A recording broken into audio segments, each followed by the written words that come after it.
और आपका स्वागत है शेयर बाजार सबका अधिकार में। और मैं हूं शरद दुबे और मेरे साथ हैं प्रशांत। लास्ट शो में हम बात कर रहे थे कि मार्केट डेज हाई पे, और अभी देखिए करंट मार्केट लेवल्स 23,100 के ऊपर चला गया। अब देखिएगा स्क्रीन पे डेज हाई पे है, और सेंसेक्स में भी जो है लगभग 500 अंक की जो है तेजी देखने मिली है। ब्रॉडर इंडिसेस ले लीजिए, आप मिड कैप इंडेक्स ले लीजिए या आप स्मॉल कैप इंडेक्स ले लीजिए, दोनों ही डेज हाई लेवल्स पे भी चल रहे हैं।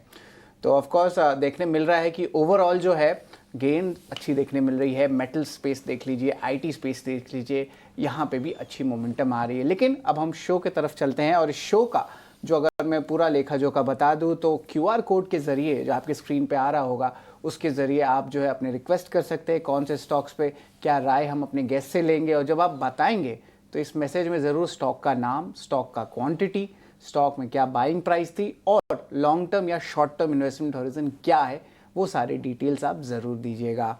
लेकिन ऑफ कोर्स मार्केट जो अभी डे हाई लेवल्स पे भी चल रहे हैं, और हमारे साथ जो है गौरांग जी भी जुड़े हुए हैं। और यहाँ पे जो है ऑफ कोर्स मार्केट्स की बात करें तो निफ्टी बैंक लेवल्स भी देखें तो इसमें भी जो है लगातार दूसरे दिन अच्छे मोमेंटम देखने मिल रही है। निफ्टी भी डेज हाई पे है, लगभग 23,100 का आंकड़ा जो है छू गया है, थोड़ी देर पहले ही हुआ है। ऑलमोस्ट 66 बिप्स का जो है इंक्रीज आया है। निफ्टी बैंक भी लगभग डेज हाई लेवल्स पे ही है, उस लेवल पे लगी है 49,080 के लेवल्स के ऊपर आ चुकी है। तो ये तो ऑफकोर्स इंपॉर्टेंट मार्केट चेक हुआ। और ऑफकोर्स इस शो में जो है हम जो है लाएंगे आपके लिए इंपॉर्टेंट कॉलर्स और इम्पॉर्टेंट जो है मैसेजेस। तो लेकिन जो सबसे पहला कॉलर है वो जो है हमारे साथ जुड़ रहे हैं नवीन मित्तल जी। नमस्कार नवीन जी, कहाँ से बोल रहे हैं आप? नमस्कार, मैं गाजियाबाद से बोल रहा हूँ जी। जी बिल्कुल। नवीन जी, आपका स्टॉक है बजाज हाउसिंग, और हाल ही में कंपनी की रिजल्ट्स भी आई थी। हालांकि वो मिक्स सेट ऑफ नंबर्स थे, पहली बार आ रही थी लिस्टिंग के बाद। तो यहाँ पे आपके कितने शेयर्स है, और लॉन्ग टर्म बेसिस पे आपका कॉल है कि शॉर्ट टर्म बेसिस पे, ये भी आप रिक्वेस्ट आप पूछ लीजिए। नहीं, मेरे पास 150 शेयर हैं 155 के रेट पे। लॉन्ग टर्म हूँ, क्या मैं इसमें और इंक्लूड करूँ अभी? जी बिल्कुल। क्योंकि तो लॉन्ग टर्म नज़रिया बन रहा है बजाज हाउसिंग फाइनेंस के लिए। 155 का जो है आपका बाइंग प्राइस है। करंट लेवल से देखें तो लॉस पे है, पर उतना ज़्यादा लॉस पे नहीं है जो आप कह सकते हैं। बट ओवरऑल जो है हम कहेंगे कि गौरांग, क्या लेवल्स लग रहा है कि और एडिशन किया जाए लॉन्ग टर्म बेसिस पे बजाज हाउसिंग फाइनेंस को लेके? इस बार हालांकि थोड़े नंबर्स मिले जुले थे जो पता चला हमें। तो क्या लगता है गौरांग, लॉन्ग टर्म बेसिस पे बजाज हाउसिंग फाइनेंस कैसा लगता है? देखिए, मैं मेरी टिप्पणी जो है ना वो कंपनी के कारोबार और हाउसिंग फाइनेंस क्षेत्र पर सीमित रखूंगा, क्योंकि हमारी खरीदारी की राय फिलहाल इस कंपनी पर नहीं है। तो ये कंपनी मेरे ख्याल से करीबन 75 के स्तर पर आईपीओ आया था, और एक लंबे अरसे बाद बजाज समूह की कंपनियों की तरफ से ये आईपीओ आया। आईपीओ के पहले जो टिप्पणी मैनेजमेंट ने करी थी अपने कारोबार को लेकर के, तो 12 से 15% की रन रेट से सालाना कारोबार आगे बढ़ेगा, ऐसी बातें करी थी। दूसरी तरफ रियल एस्टेट सेक्टर अगर अच्छा करता है तो उसका सकारात्मक सा रुझान जो है वो हाउसिंग फाइनेंस कंपनीज पर भी पड़ता है। और इसका एक कारण ये भी है कि ब्याज दर अगर नीचे आती है तो एक सकार, तो यहाँ पर हमारे देश में ब्याज दरें नीचे आने की संभावना है। 7 फरवरी को क्रेडिट पॉलिसी है। उम्मीद की जा रही है कि कल के और परसों के जो खबरें आई थी आरबीआई की तरफ से ओएमओस और नकदी सिस्टम में लाने के लिए, इंजेक्ट करने के लिए, उससे शायद थोड़ा बहुत अनुमान लगा सकते हैं कि ब्याज दरों में शायद कटौती हो सकती है 7 फरवरी को। और अगर ऐसा होता है तो हाउसिंग फाइनेंस कंपनीज को एक बेहतर मौका मिलता है अपनी लोन बुक बढ़ाने का। एक सक्षम और अच्छी समूह से ये कंपनी का ताल्लुक है, और कंपनी के मैनेजमेंट और कारोबार दोनों ही काफी सक्षम और मजबूत लग रहे हैं। और अगर ब्याज दरों में कटौती होती है तो लोन बुक ग्रोथ बढ़ने की अनुमान है। ठीक है, तो ये है बजाज हाउसिंग फाइनेंस पर आपको राय मिलती हुई। और चलिए इसी के साथ अगले कॉलर को जोड़ते हैं। चंदन हमारे साथ इस वक्त जुड़े हुए हैं। चंदन, गुड मॉर्निंग, कहाँ से बात कर रहे हैं? जी चंदन, बताएं किस स्टॉक पे आपका सवाल है? सर मैं 70 शेयर ले रहा हूँ सर, JSW एनर्जी। ठीक है, ठीक है, ठीक है। JSW energy, Gaurang sir, 70 share इन्होंने लिए हुए हैं 640 के भाव पे। बताइए क्या राय बन रही है? काफी ऊपरी स्तरों की इनकी खरीदारी है। देखिए, इस कंपनी में कुछ खबरों को लेकर के और कुछ कारणों को लेकर के, नतीजों को लेकर के थोड़े बहुत दबाव हमने देखे। लेकिन अगर आप बुनियादी तर्क की बात करते हैं तो बुनियादी तर्क के आधार पर हमारी खरीदारी की राय है।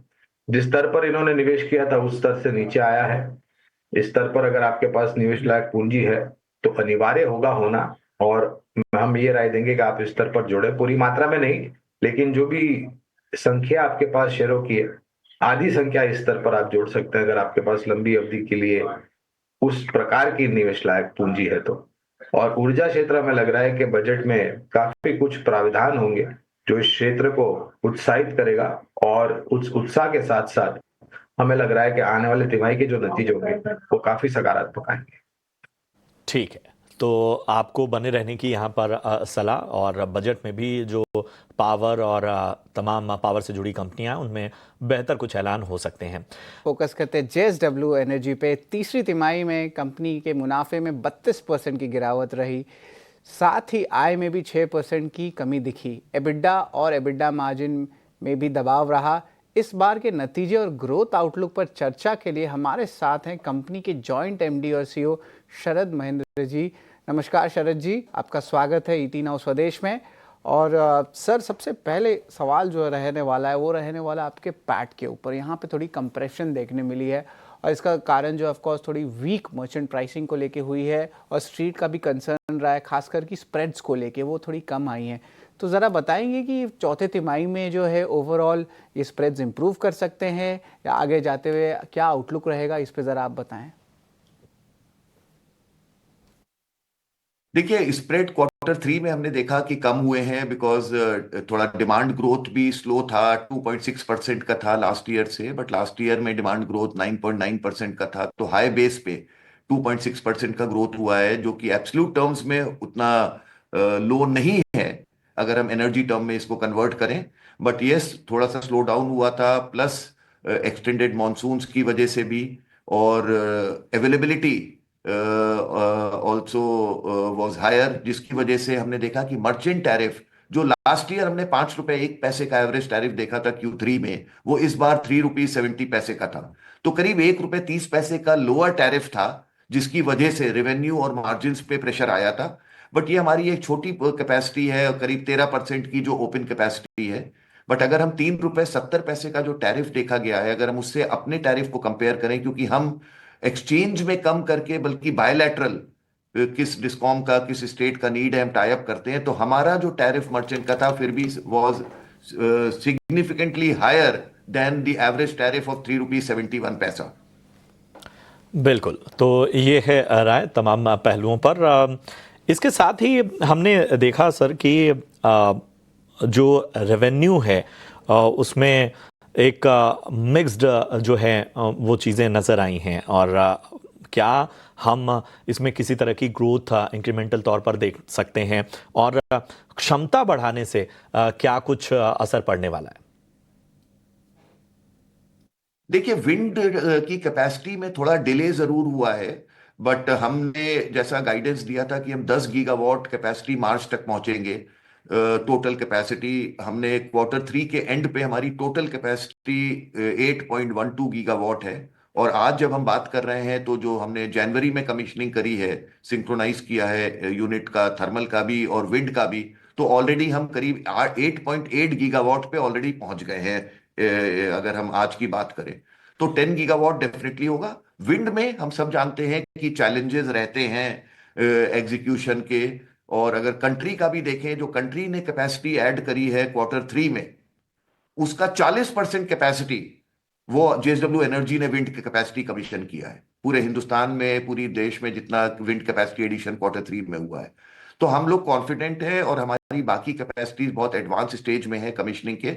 जो सब हमको जो कैपेसिटी एडिशंस हुए हैं अभी Q3 में, और विंड सीजन भी थोड़ा इंप्रूव करना शुरू करता है मार्च से। ये लो विंड सीजन होता है अक्टूबर दिसंबर का, तो इसकी वजह से हमारा रेवेन्यू और मार्जिन्स में इन Q4 और आने वाले और क्वार्टर्स में डेफिनेटली सिग्निफिकेंट एडवांटेज मिलेगा हमको। और शरद सर, ये जो सवाल है ये आपका जो है बैटरी एनर्जी स्टोरेज सिस्टम के टैरिफ अडॉप्शन को लेके है। यहाँ पे कंपनी ने अपील फाइल की है एपलेट ट्रिब्यूनल जो इलेक्ट्रिसिटी के है, जिसको एप्टेल कहा जाता है, और ये चैलेंज की है CERC यानी कि सेंट्रल इलेक्ट्रिसिटी रेगुलेटरी कमीशन की रीसेंट डिसीजन को लेके। तो इस अपडेट जो है इस पूरे केस में क्या हुई है, ये आपकी क्या राय रहने वाली है?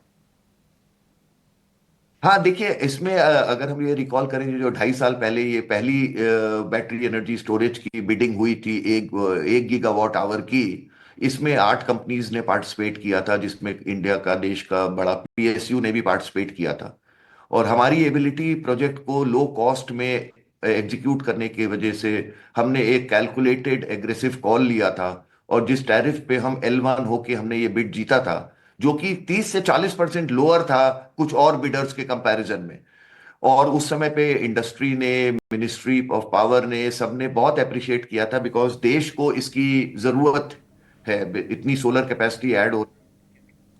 बिल्कुल सर, अब हम कैपेक्स गाइडेंस पर ज़रा आते हैं, जिसे कट किया गया 15,000 करोड़ से 10,000 करोड़ तक FY25 के लिए। तो क्या वो कॉन्स्ट्रेंट्स हैं जिसकी वजह से इस तरह का हम इंडस्ट्री कट देख रहे हैं?